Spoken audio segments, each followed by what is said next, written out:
Imagine living in a society where there is not a single piece of garbage littering the streets.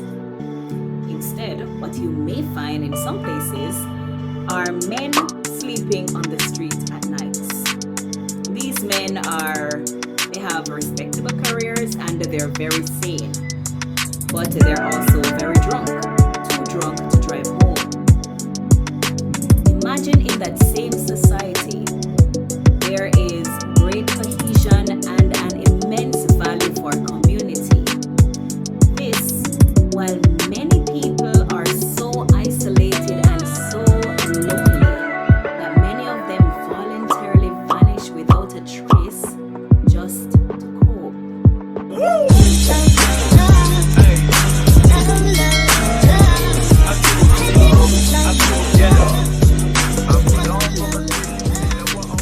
Hello, I'm Steven. I'm from Jamaica, but I moved to Japan just over a year now, and boy, has it been a wild ride. There are many things about Japan that will shock a lot of people. I've had my fair share of culture shocks, and even after living here for more than a year, I still experience culture shock moments on a daily basis. Some good, some bad, and some that I can only describe as shocking.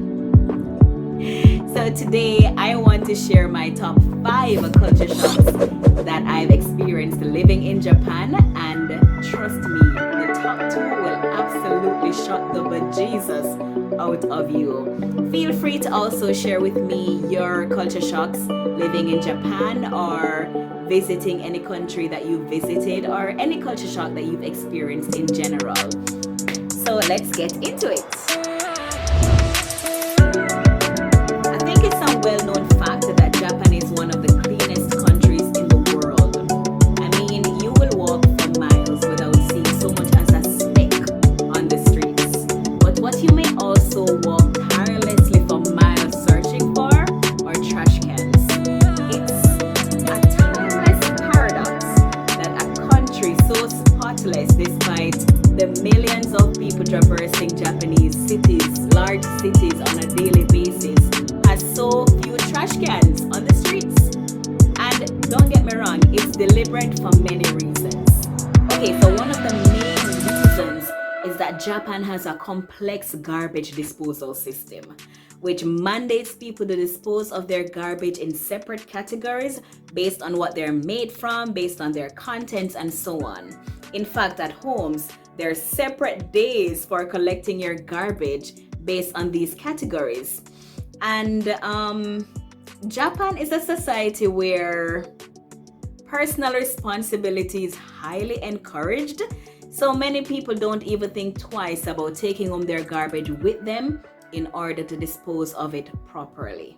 So if you visit Japan, bear in mind that you may walk for long distances before seeing any trash can, or even when you do see one, they may have strict measures in place, like they only accept PET bottles or metal cans. Either way, you may want to get used to walking with your trash. And what you may also not want to get used to is walking and eating, because it is highly frowned upon in Japan and may even be prohibited in some cities. I guess the idea is if you're walking while eating, you may generate garbage, which again you may be forced to take home with you because no trash cans. But the culture shock for me, and what I find absolutely fascinating, is just how dedicated Japanese people are to this level of cleanliness. It's not uncommon to see business people early every morning cleaning, sweeping, copiously cleaning in and around their business places every morning. If you work at a Japanese company like a public school, for example, every day for 10 minutes, staff and students, they take on the roles of janitors. Bear in mind, there are no janitors employed to public schools. So they are cleaning every section of the schools for 10 minutes every single day. And then in the communities, you have like cleaning crews, cleaning teams who get together and clean the shrines. They clean even the mountain sides. and they take turns cleaning sections of different parts of the streets. It is absolutely fascinating. Japanese people's kindness and respect. I think this is also well known by many people, even though some people question whether this is genuine kindness or not. I teach at public schools in Japan, and children will be children no matter where in the world they happen to grow up. And especially with the negative influence of social media, some children can be rude and uncultured. But I can honestly say that in my experience, even when I see these children acting rowdy or behaving badly, they still exercise some amount of class and respect. It's astounding, actually. In Japan, acknowledgements and greetings, or aisatsu, are extremely important. I mean, you dare not pass a colleague without saying hello, accompanied by the modest bowing of your head. So I remember one day I saw one of my students with her parents in the store, and we said hello and we exchanged greetings, and then we went away doing our separate shopping. And later on, I'd left the store before they did. And before I could even get into the car, the little girl was walking up towards me to tell me goodbye before heading back over to where her parents were waiting for her. Clearly, they had insisted that she goes to tell me goodbye, even though I'm the one who had left the store before they did without telling her goodbye. Japan's obsessive gifting culture. Almost every day I get these cute little candies placed on my desk by my colleagues. People are expected to take omiyage or souvenirs for their friends when they travel to a new place. And I just randomly receive a bag of goodies from a Japanese friend for no apparent reason, along with a nice little card saying thank you or showing appreciation. And I'm really not mad at it. I'm not mad at it at all. What creams my corn is just how expensive fruits are. And I know you're probably wondering, what the hell does the price of fruit has to do with this? I'm getting to it. Because I'm getting to it, okay? I'll get to it. You see, in Japan, many fruits are exchanged as gifts. So the manufacturers or the producers of these fruits subject them to a rigorous process to ensure that they are blemishless, spotless, and at peak perfection in order to be used as gifts. And this is how things result in a situation where you will walk into a store and will see a beautifully packaged peach or a delectable mango for many thousands of dollars. Newsflash, not everybody is using fruits for gifts. And it's quite distressing because I can't do without fruits. But there are many times where I'm just subjected to just buying bananas and oranges only because I can't afford mangoes or watermelons or peaches or the nice fruits that I want to buy. And I'm not really done bitching about this yet, but let's move on for now.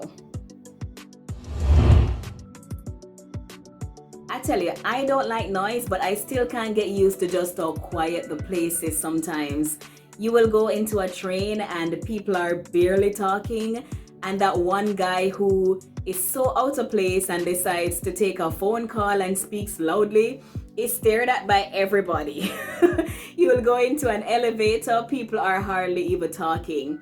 You may be at a Japanese festival and not hear loud music blasting from speakers sometimes. Some festivals are very quiet. You will be on the streets and people do not honk their horns. I don't know why. Sometimes I'm driving and I'm dazed out at the stoplight. It turns green and I see people driving around me instead of honking their horns at me. It's amazing. And you dare not even turn up your TV too loudly in your apartment, or you risk being called or reported to the police by your neighbor. So crazy story. I once had some friends over and we were playing games. We did a little drinking and turned the place inside out, only for the police to show up at the door and give us a stern warning for disturbing the peace up in here. I have heard some stories from foreigners who claim that the police in Japan have targeted them just because they're foreigners. I can't say that has been my experience, thankfully.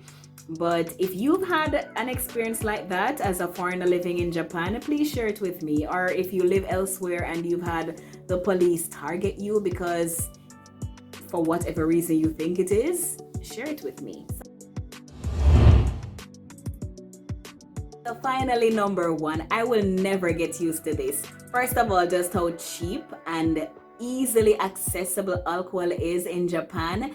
You can get many type of alcohol at the supermarket, the convenience stores, or even at some vending machines for very cheap prices.